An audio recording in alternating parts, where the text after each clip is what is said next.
Alright, anybody familiar with a drill press knows there's a depth stop that you can set that stops you from going any deeper than a certain point. Okay, so what I've done is I put the countersink in here and I've cut one or two of these and set the depth stop accordingly. Okay, so now what I can do is, you know, basically in production mode, go through and whip out the countersink real quick without having to worry too much about you know, checking to make sure they're all uniform.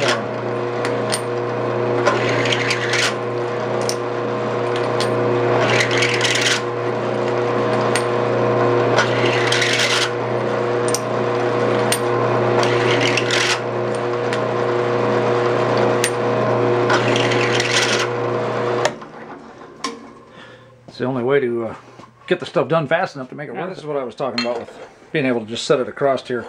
I certainly wouldn't want to have to try to drop a big plate like this down in the vise. I got more than enough so just got to keep turning it. There might be a bit more countersink than I want. So the thing is it's really tedious on the hands to try to do that many. So I'm going to reset the depth here a little bit.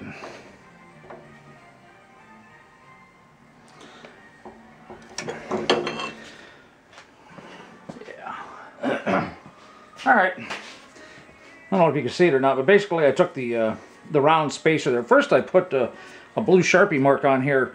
I had 2 stacks of 10, and you know, left and right, and I put Sharpie marks on so that when I pick it up, I know that, oh, this is the side I got to grind on. Then I decided to put basically a witness mark there around the round part, because that didn't tell me, the blue mark didn't tell me how far, you know, down the leg there I needed to go. So with that, I can get it a whole lot closer and not have a big bevel outside of the weld. So basically, I just need to go through and bevel all these now for the prepping for welding.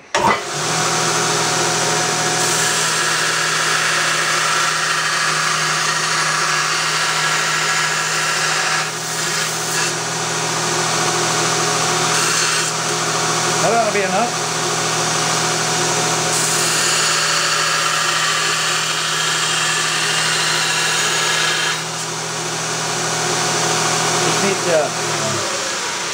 Just need enough to help it get in there and penetrate. And oh, I could probably go a little heavier, but I'll line it up with one of the.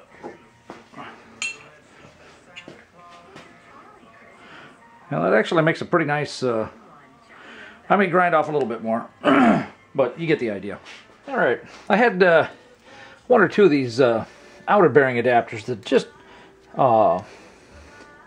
like that side doesn't really want to go in, that side goes in. So I just got to do a little bit of cleanup. Slight taper, you know, for whatever reason, doesn't really matter. So what I found was this is the rubber arbor for a drum sander, you know, for a die grinder kit. So let's see here, that's the tight end. I'll put it toward the outside. So the threads are left-handed, so that way when you crank down that way it tightens up. You don't even really need a wrench, and I'm not putting a huge amount of pressure on it. So I don't care that it's wobbly, because the file will float with it.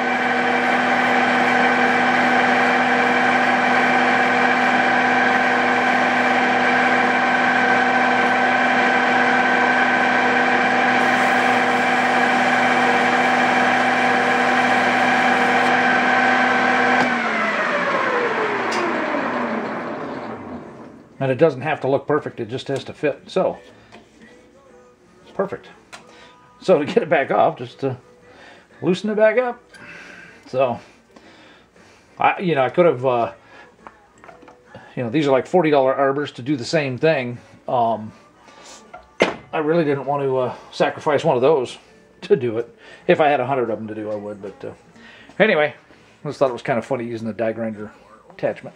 I thought I'd just throw this on there real quick, because not everybody on the YouTube channel has any clue what the heck I'm working on here. So this is the the stock kingpin spindle, worn out, from a Datsun 521.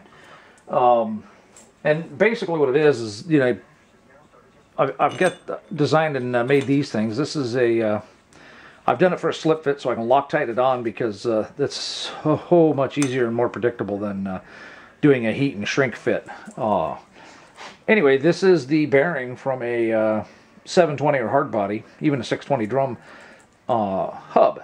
So that's the adapter basically, so then the hub will fit on. So the other thing I've been working on with the little die grinder thing is this outer bearing adapter, making sure that they fit, and then that adapts the outer bearing from that same hub. So what this does is then you can, in fact, these brackets I've been working on, that's part of the brake bracket, disc brake bracket that'll go on there. And then you put the 720 hub on, and you get new bearings that are easy to find, and disc brakes and everything like that. So that's basically what some of these parts are I'm playing with. So just as FYI, I guess.